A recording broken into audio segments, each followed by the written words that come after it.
So welcome, guys. Thanks for joining us this afternoon. We wanted to put together a little bit of a discussion around how do you teach from home. There's a lot of people who suddenly find themselves at home and can't deliver the courses the way they normally do.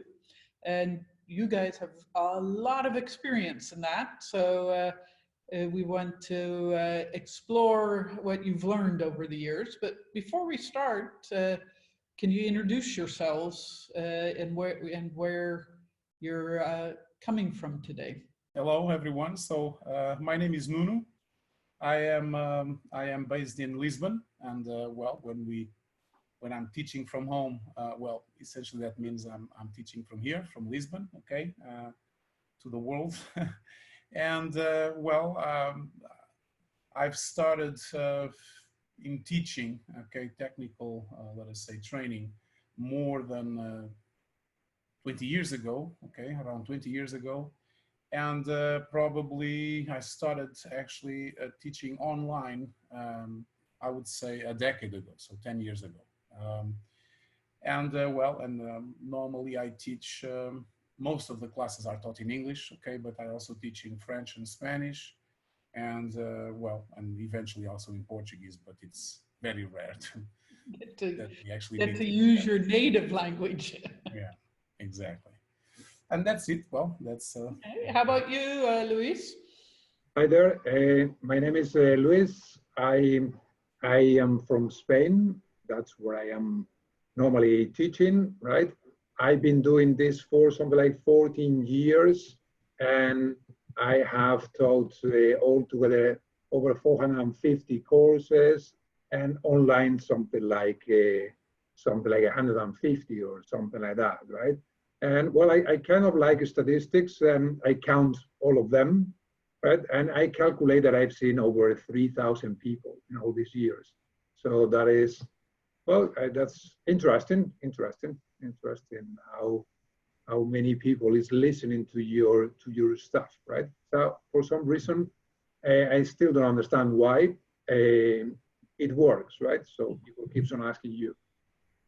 Great. I know, Nuno, you're not quite as much into the statistics, but about how many courses have you taught online? Yeah, well, unfortunately, I did not start counting the courses when I started, but well, just to have an idea, the first class that I taught was in 1999. And since then until now, which is 2020, so over almost 21 years, I must have taught, I don't know, I mean, it's definitely hundreds of them. I'm not sure if we got already, if I got already up to 1,000, but it's possible. Online, I don't know, that's as Luis was saying, it's definitely more than 100 for sure, but I don't know. So you both started a long time ago online, and if I remember correctly, it was online from home even back in those days.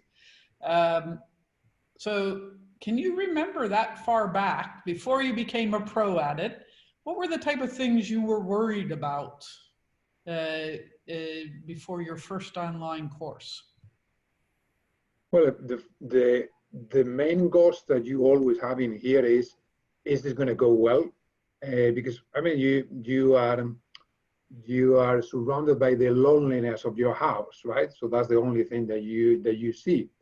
But in fact, there's many people behind your PC listening to you, but you do not know that, right? So it's kind of weird. It's kind of weird to talk to your PC and to the walls in your house. And I mean, you can do it for a few minutes, but over time, it gets really strange, right? Really old, like is there someone really listening to me? I think that's the most the biggest mental problem that you can have while doing this. And the best thing that you can do is forget about it, right? So you just do your part, and then hopefully there will be someone listening, right? Do you try to add interaction so that you know they're there?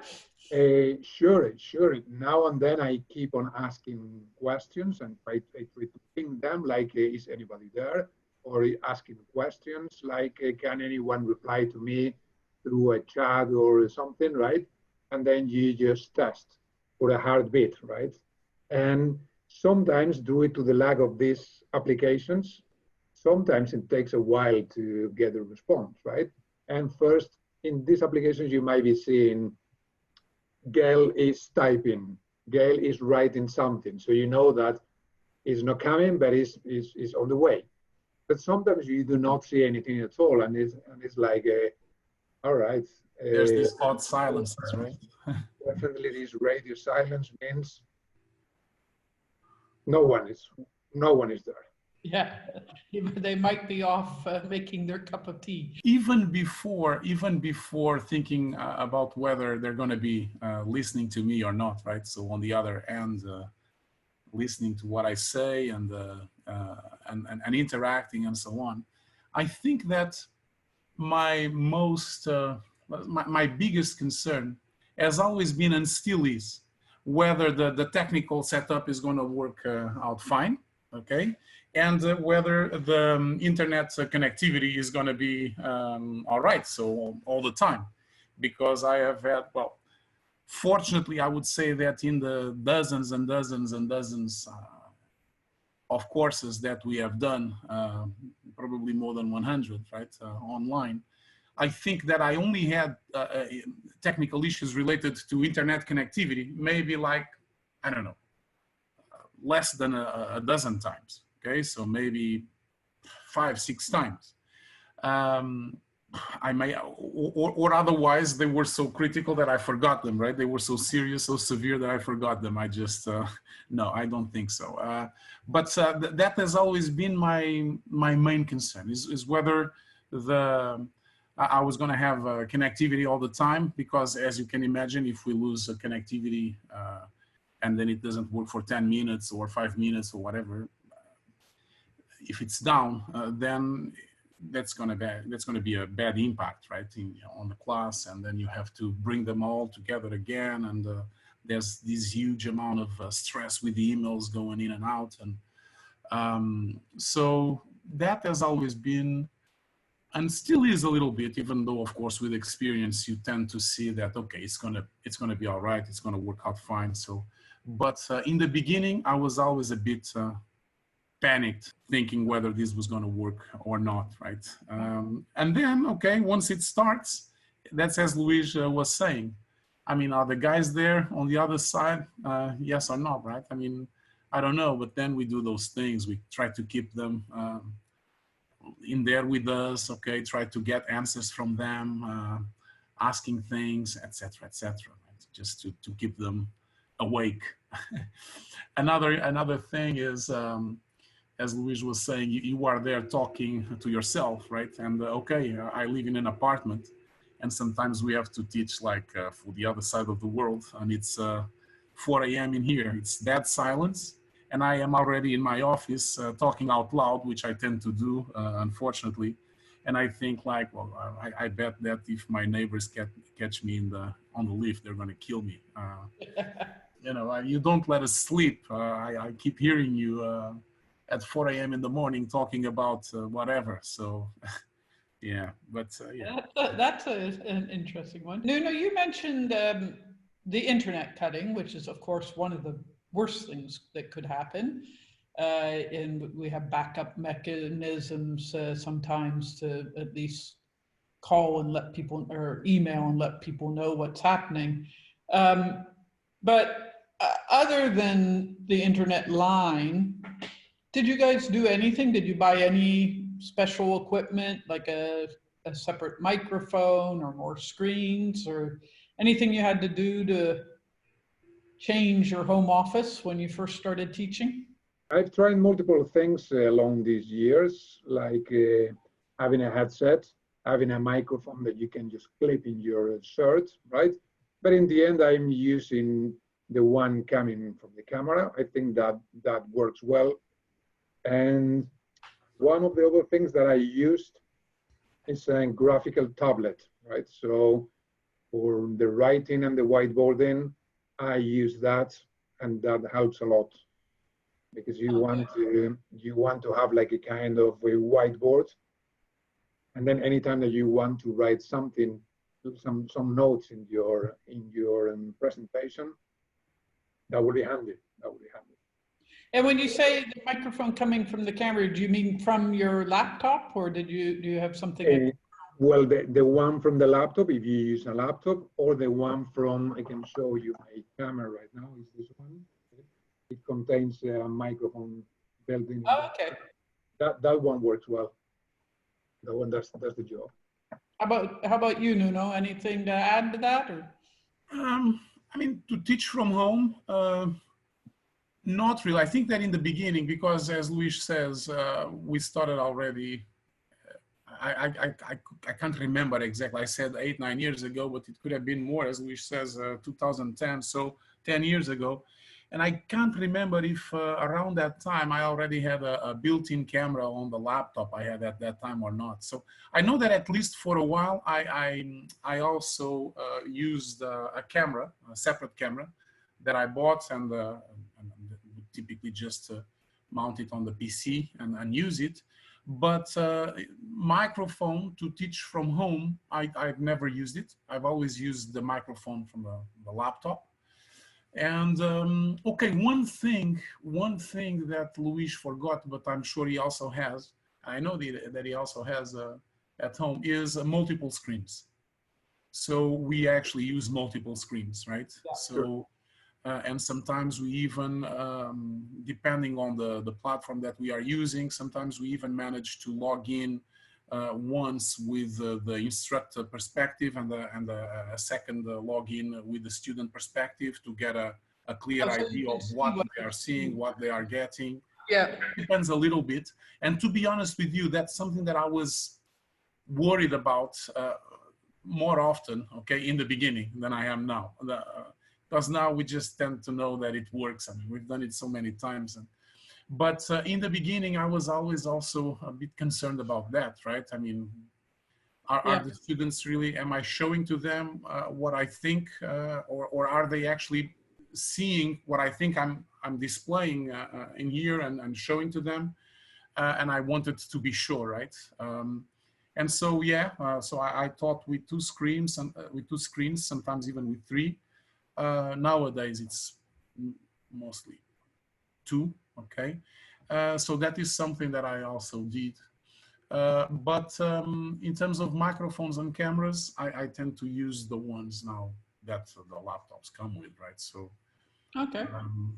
Yeah, it is a good point on being able to imagine what your students are seeing, whether you log in twice. I also know that depending on the tool, some tools like Adobe Connect allow you to kind of customize what the classroom looks like more so than some of the other tools that have preset ways of showing things. If I understand it correctly. Yeah. So I think maybe we should just end with the kind of where we started, which is, do you do anything else to try to keep you, because you know people might be less engaged online.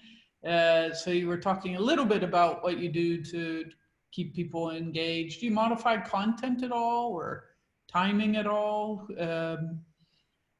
Do you present slides a little bit differently? Are there any things that you do? Yeah, well, definitely I do. One of the things that you do not want to do is just to read the slides to the students, right? That will make your presence completely pointless. So you tell something different, right? Just so you tell like a different story than the slides will tell you, because the documentation on slides, the materials will be always quite well written, right? So you do an interpretation of that. So that keeps them, well, I try to think that keeps them more motivated. And then just adding some animations on the slides is also a good bonus, right? Because one of the things that you do not have a very good asset in here is a whiteboard. So, I mean, you could have a whiteboard, but if you are in a face-to-face training, you will be writing something in the whiteboard, right, every time you speak. So if you make the slides animated, that might be a lot of work because you need to modify them following certain script that you want to your story to flow, right? To flow on. So yeah, I do that. Luis is being too modest. Huh? He does great modifications to the slides, and he adds lots of animations, and he makes the slides many times much more interesting than the original ones. So Luis is being modest because he makes the course much better than in terms of the support, and not only, of course, much better than most courses are. So. And he tends to do that very well, much better than myself. I have added stuff to slides. I have modified the slides sometimes. Okay, but I don't tend to do that that often. I of course, just as Luis, we completely avoid reading the slides. Totally avoid doing that because that is just putting the students to sleep. If we teach online, but we also follow lots of classes online. So when we get one of those instructors who are reading the slide, Luis, right? We just that just puts us off like this, like in a minute, right? All of a sudden, you know that you have a guy talking in there and you are doing something else, which is one of the challenges of teaching online, because the students will just tend to do that much faster. If they are in a classroom and the instructor is 2 meters away from them, they're not gonna go like, right? Let me sleep. Whereas if they are online in their office, at home or wherever, if they have an instructor that puts them to sleep, they'll just go, all right, let me just do something else. And they know that no one will see. So we totally avoid that, definitely. And so in that sense, finding a nice script to go through the slides and present the slides and use the slides to build a story for them, that is very important, right? And I think it's important in a live classroom, and it's even more important when you're teaching online. And then those usual things as well. Avoid the monotonic tone, right? So try to have some variations in the tone of the voice. Try to bring some enthusiasm to the presentation. I think that's basically it, at least. Do some, if possible, when possible, do some notes on the slides to keep them interested as well. Point to things. That's also sometimes an important aspect here, because if you are teaching in front of a live class in a classroom, it's very easy to, even with the finger, you can just tell them, okay, look here, look there, and so on, right? Whereas in here, if you will to draw their attention to one aspect of the slide, and if you don't have a way to do that, it's not so easy. You have to describe exactly, now I want you to look exactly here in this part where this, you see. So trying to find ways or integrate ways to show that with a slight animation. Okay, now I want you to pay your attention to this part here of the slide. So then you click and you just have, I don't know, even if it's just an arrow pointing to it, that is important to simplify the process of teaching and describing and explaining and so on and so on. Yeah. Okay, great. Well, it sounds kind of, in the end, there's not a lot people should be really afraid of. If they're an experienced teacher and they're moving online, it might be a little bit different of a medium. A lot of the things you guys were talking about are things that make good teachers, right? In terms of not reading the slides, keeping people's interests. So could you tell our audience that they don't have to be too afraid about going online if this is their first time?